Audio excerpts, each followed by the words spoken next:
네, 여러분들 한 주 잘 보내셨나요? 네, 연구방법론 수업이 길어지고 있습니다. 그래서 원래는 이번 주까지 저는 수업을 하고 이제 개강이 될 거라고 생각을 했는데 더 밀렸어요. 원래 이번 주쯤에는 제가 논문 쓰는 법에 대해서 이야기를 하고 그리고 수업을 하려고 여러분들 오면 이제 그거를 할 생각을 했거든요.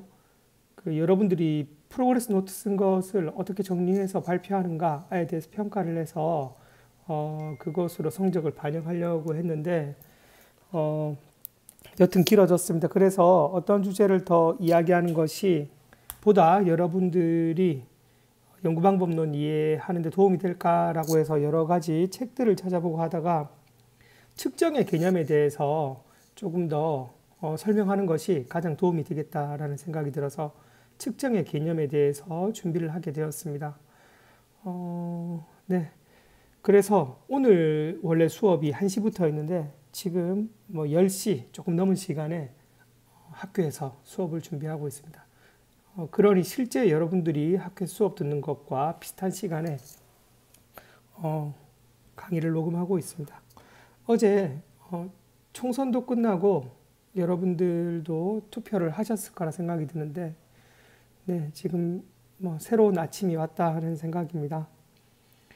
자, 그러면 여러분들 측정의 개념에 대해서 조금 더 깊이 있게 알아봅시다. 측정의 개념은 뭐 연구를 하려고 하는데 어떻게 측정할 것인가? 제일 처음에 우리 과학적 방법에 대해서 1장에서 했던 것을 조금 더 세부적으로 들어간다라고 생각하시면 되겠습니다. 자, 오늘 이번 시간에 배울 내용은 다음과 같습니다. 첫 번째, 측정의 개념과 과정을 이해할 수 있다. 측정의 개념을 이해한다는 것이 무엇이냐? 과정이 무엇이냐? 가설을 세우잖아요. 연구하려고 하면 무엇은 어떻게 되었을 것 같아? 과연 그것은 뭐뭐인가? 이렇게 세울 때 그 가설이 개념화되어 있어야 되고 그 가설로 측정하고자 하는 것은 구체화되어 있어야 합니다. 무엇이 개념화이고 무엇이 구체화인지 우리 함께 알아봅시다. 그것을 이해해 봅시다. 두 번째, 측정하려고 하면 이 측정해서 우리가 변수를 측정하잖아요. 변수를 측정하는데 그것이 알려줄 수 있는 수준이 있습니다. 얘가 어느 정도까지 정보를 담고 있느냐. 측정의 수준이라는 것은 정보를 어디까지 제공할 수 있는가. 내가 쓰는 논문 데이터로 어디까지 데이터를 얻을 수 있는가, 어디까지 이야기할 수 있는가라는 것을 알아보는 것입니다. 그것은 우리 데이터라는 것은 변수라는 것은 명목척도, 서열척도, 등간척도, 비율척도라고 4개로 구분지어서 볼 수 있는데 이것들은 어떠한 차이점이 있는가? 여러분 SPSS 같은 통계 돌리다 보면 통계 T-테스트나 이런 거 돌려야 되는데 안 돌아가는 경우를 경험해 본 적이 있을 겁니다. 그렇게 되었을 때 내가 척도를 명목 척도로 두진 않았는지 뭐 그런 것들 뭐 노미널 영어로 그대로 되어 있으니까 이런 것으로 되어 있지 않을까. 노미널 되어 있으면 이런 뭐 T-테스트나 아노바나 이런 것들이 돌아가지가 않습니다. 왜 그럴까? 그냥 무턱대고 바꿨던 것을 그런 것들 한번 알아볼 거고요. 그리고 신뢰도 타당도 이야기 많이 들어봤을 겁니다. 이것이 무엇이고 어떻게 연구에 적용할 수 있는지를 알아보겠습니다. 자, 측정의 과정. 첫 번째, 측정의 목적은 가설 속에 포함된 모든 영어들을 명확하게 측정하는 것. 우리가 그 연구 방법이라고 하는 것은 가설을 세움으로써 시작하잖아요. 그죠? 그 가설은 보통 한 문장 혹은 뭐 2문장, 문장으로 이루어집니다. 대부분 한 문장으로 이루어집니다. 예를 들자면 맥도날드에서 맥도날드의 빅맥버거를 먹는 것은 체중 증가에 어떠한 영향을 미치는가? 빅맥 빅버거를 먹는 것은 체중 변화에 미치는 영향을 보자. 한 문장으로 볼 수 있죠. 빅맥버거를 먹는 것은 체중 변화에 어떤 영향을 미치느냐, 뭐 이런 것들을 측정하는 것입니다. 가설, 이거 1장에서 이야기했던 거 다시 한번 이야기를 해보자면, 가설의 본질은, 가설은 사물이 작용하는 방식에 대해서 곰곰하게 쳐다보는 것이라고 했습니다. 그래서 우리가 철학자, 이렇게 곰곰이 생각하는 사람들은 어떻게 저게 저렇게 되지? 왜 물이 얼지? 어느 데서 얼까? 사과는 왜 땅으로 떨어질까? 왜 달은 지구를 벗어나지 않고 매일 돌까? 한 달에 모양을 2번씩 보름 단위로 바꿀까? 뭐 그런 것들, 이런 것들을 사물이 작용하는 방식을 곰곰하게 쳐다보는 거죠. 예를 들자면 빅맥버거를 매일 먹으니까 이 사람이 살이 찔 것 같았는데 안 찐다. 혹은 안 찔 것 같았는데 확 찐다. 빅맥버거가 문제가 아니라 콜라가 문제다. 이런 것들, 여러 가지 것들을 볼 수 있습니다. 그래서 측정의 개념이라는 것은 추상적인 개념들을 측정 가능한 개념으로 변화시키는 것이라고 볼 수가 있습니다.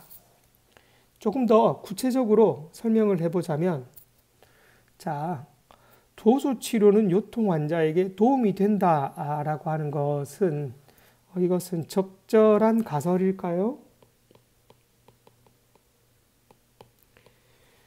여러분들이 곁에 있었으면 참 좋겠습니다. 저는 지금 이 수업을 제가 가장 쉽고 많은 정보를 함축적으로 담고 수업을 하려고 하거든요. 그래서 여러분들의 답을 듣고 이야기를 하고 싶어요. 그냥 이렇게 제가 나열하듯이 이야기를 하면 그렇네라고 이해를 듣고 흘려버리는 게 아니라 여러분들이 참여하는 수업을 하고 싶은데 대답해보라 하면 대답하는 학생이 있을 것 같습니다. 어떻습니까? 이 적절한 가설일 것 같나요? 도수치료는 요통 환자에게 도움이 된다. 가설일 것 같은데 무언가 애매하죠. 그 무언가가 무엇인지 봅시다.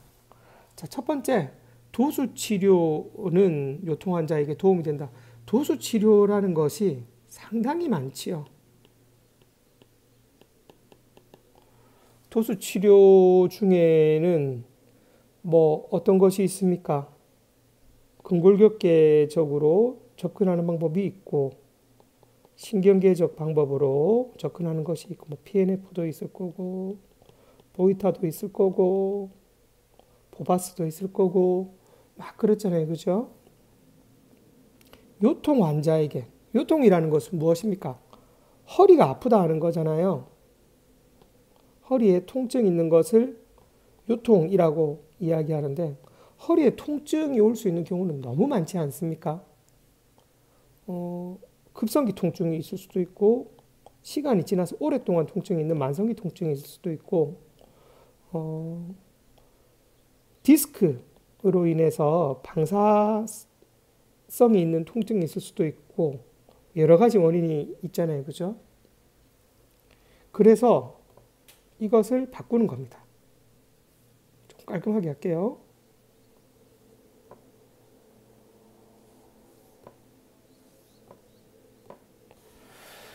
자, 도수치료는 요통 환자에게 도움이 된다. 이것은 적절한 가설이 되지 않습니다. 가설로서 적절하지 못하다. 모든 용어들을 명확하게 측정하기 어렵다. 그런 겁니다. 그러면 도수치료를 근막이완 기법으로 바꿨고요. 요통 환자를 비특이적 요통 환자로 바꿨습니다. 이러면 이건 어떻습니까? 이것은 적절한 가설이라 볼 수 있을까요? 아까보다는 낫지만 이것도 가설로서 적절하지 못합니다. 왜 그러느냐? 근막이완 기법에 대해서 알겠어요. 대상자도 비특이적 요통 환자라고 정했어요. 예를 들면 비특이적 요통 환자라는 것은 특별한 원인 없이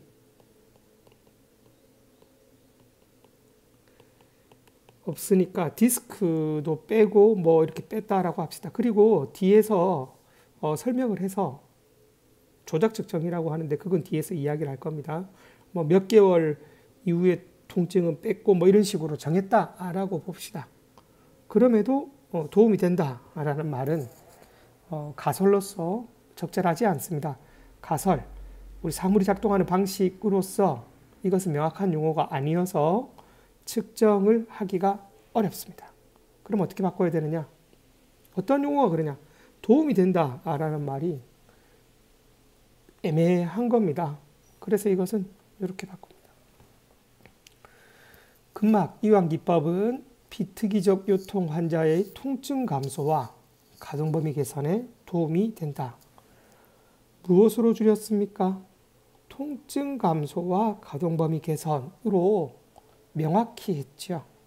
이러면은 이것은 가설로서 적당하다. 이렇게 측정할 수 있는 문장으로 되는 것입니다. 자, 그러면 이것을 조금 더 살펴보겠습니다. 이것을 측정할 수 있는 것을 명확하게 이야기해야 한다라고 해서 측정의 개념화라고 이야기합니다. 우리 처음에 도수 치료가 도움이 될 것인가에 대한 생각을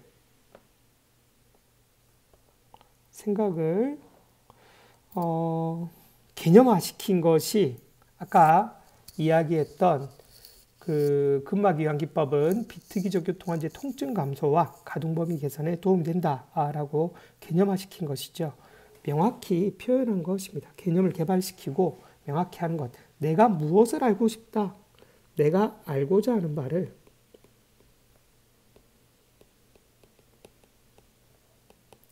명확히 했다는 것입니다. 이것이 중요합니다. 사실 여러분들과 지금 여러분들은 논문을 썼지만 이번에 논문 쓰려는 아이들하고 조별 상담을 해보면 아이들이 무언가를 알고 싶어 하는데 그 무언가가 무엇인지 몰라요. 본인이 측정하고자 하는 것을 명확히 무엇인지 모르는 것 같습니다. 어떻게 이런 일이 가능한가 생각하지만 우리는 사실 거의 본능적으로 지내는 사람들이기 때문에 저를 포함해서 우리 모두 다 명확하게 그렇게 생각해서 살고 있지는 않습니다. 그렇게 살면 너무 피곤하기 때문이죠. 예를 들어서 우리 점심 먹으러 갈 때도 뭐 먹으러 갈래라고 하면 뭐 먹어야지 명확하게 생각하지 않습니다. 뭐 대강 너 먹고 싶은 거 먹어 이렇게 이야기하거나 아니 뭐 뜨신 거 먹으러 가자. 뜨신 거 어떤 거? 라고 물어보면 짬뽕 먹으러 갈래? 이러면 이거 짬뽕은 좀 아닌 것 같은데 국밥 먹으러 갈까? 니는 맨날 국밥이냐? 뭐 이런 식으로 명확하게 서 있지 않습니다.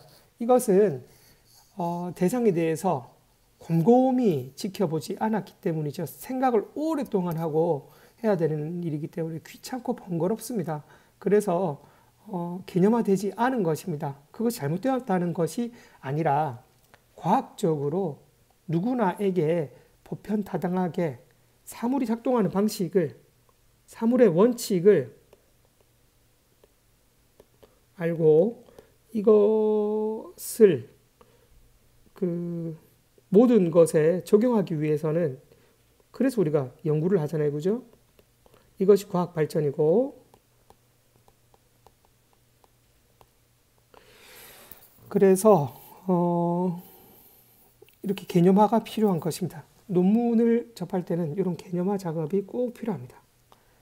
제가 강의를 몇 번 해보고 강의를 이렇게 들어보고 하다 보니까 조금 느리더라도 인터넷 강의의 기반은 이렇게 기록을 남겨서 보여줘야 된다는 것이 필요하다는 생각이 들었습니다.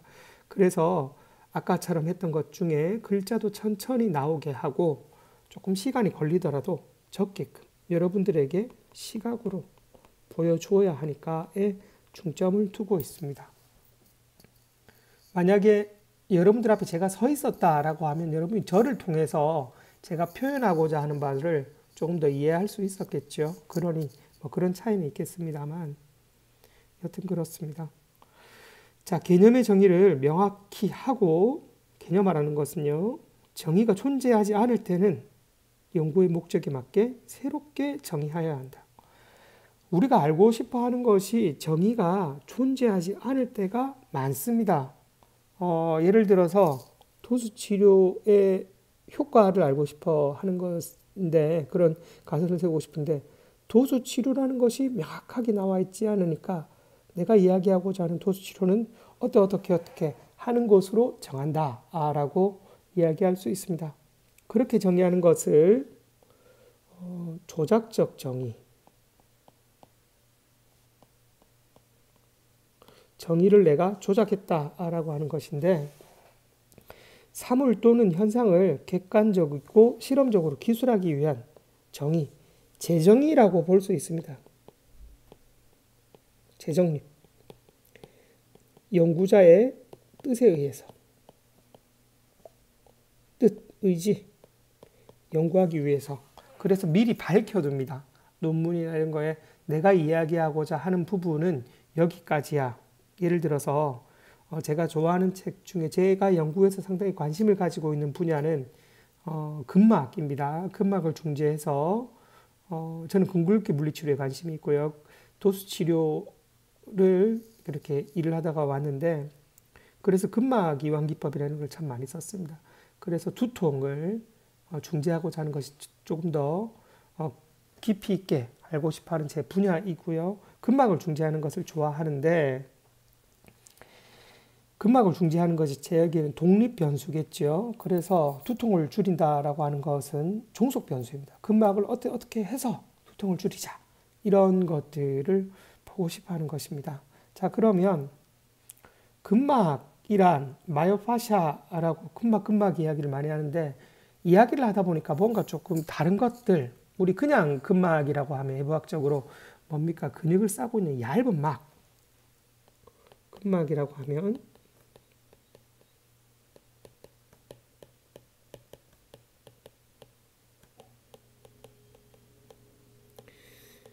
이것이 과연 얼마나 영향성을 가지고 있을까라고 보다 보면 무언가 내용을 더 이해하기 어렵습니다. 근데 우리 밖에서 임상에서 실제로 쓰이는 것은 근막 치료 이렇게 하는 것은 해부학적 정의와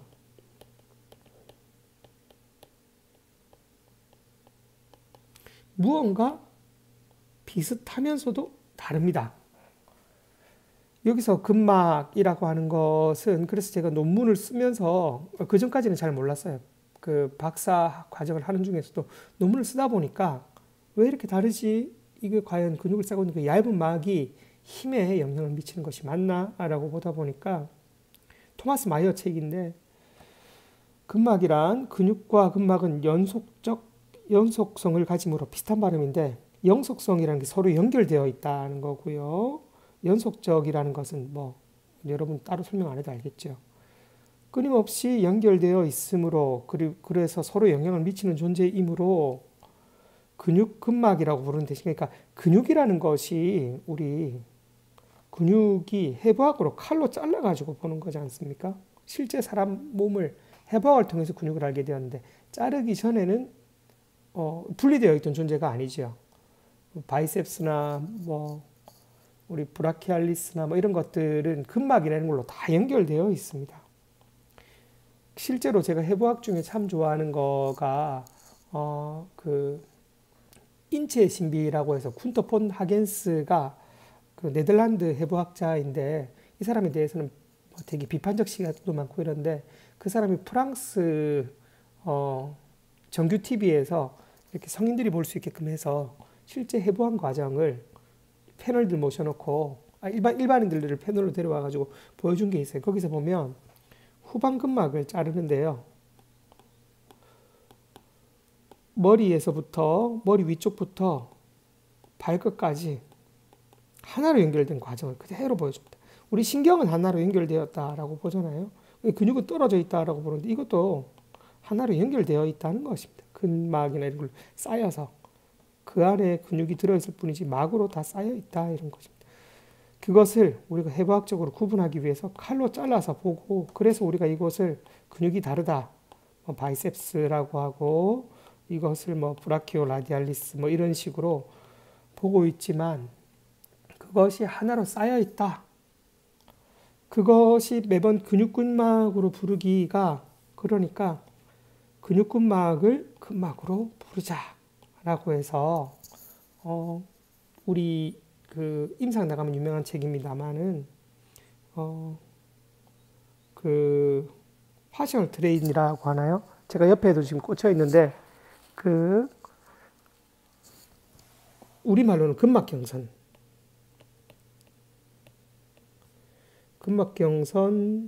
해부학이라고 했나? 뭐 여튼 그 책으로 제가 조금 이따 한번 끊으면 이야기할게요. 그 아나토미컬 트레인이라고 외국에는 아마 쓰여 있을 겁니다.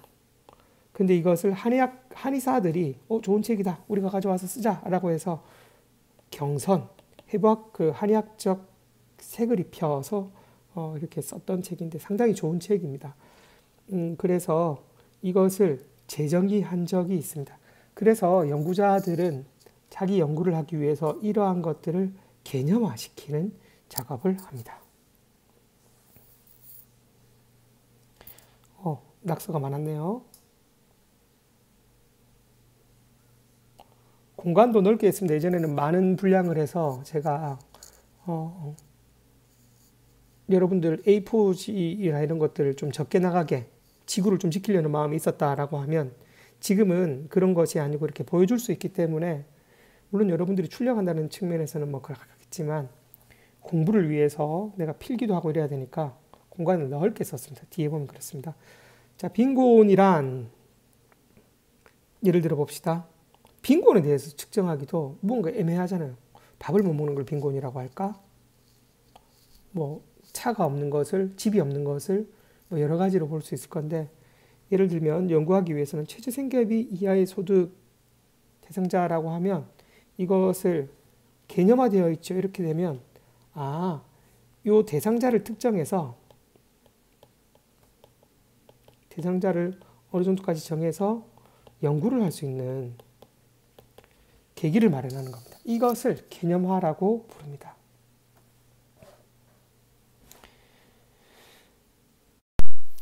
네, 그리고 예를 하나 더 들어보자면 그 개념화에서 이런 예를 들어봅시다. 우리가 연애 기간이 길어지면 사랑도 깊어질까라고 이렇게 본다면 요것을 개념화시켜야죠. 요것을 그냥 일반 우리 이야기할 때는 뭐 이렇게 이야기할 수 있잖아요. 사랑 연애 기간이 이 사람 둘이서 오래 만났으면 사랑이 깊어진다. 아니다. 사랑이 식는다. 이런 이야기들 흔히 하고 그냥 뭐 술자리의 주제로서 이야기 많이 하고 토론도 하고 하는데 그것을 그러면 가설로 적합하게 쓸 수 있느냐? 지금 이렇게 되면 가설로 쓸 수는 없죠. 이야기하고 충분히 그 논쟁거리가 되긴 하지만 그러면 이것을 개념화시켜야 되는데 연애 기간이라고 하는 것은 뭐 이렇게 그렇게 어렵지 않죠. 이게 독립변수이고요. 이거는 뭐 사귀기로 한 날, 뭐 D-Day 이렇게 측정합니다. 그러면 사랑도 깊어질까? 요거에 대해서 요거는 사랑은 깊어진다라는 거. 사랑이라는 개념도 애매하고요. 그리고 사랑이 깊어진다라는 것은 사랑이라고 하는 것을 뭐 선물이란 그러면 꽃 혹은 카톡을 매일 하더라 횟수 뭐 요것이 적합하다고 봅시다. 카톡 횟수 예전에 처음 사귈 때는 카톡 횟수가 1일 100회 뭐 이렇게 했는데 지금 갈수록 카톡 횟수가 50회 줄어들더라. 이런 식으로 자기가 개념을 정해서 할 수 있다는 것입니다. 물론 이러한 것들은 다수의 사람들이 공감할 수 있어야 합니다. 인정할 수 있어야 합니다. 그래서 이러한 것들을 개념화시키는 것을 알 수가 있습니다. 이러한 예를 하나 더 들어보았습니다.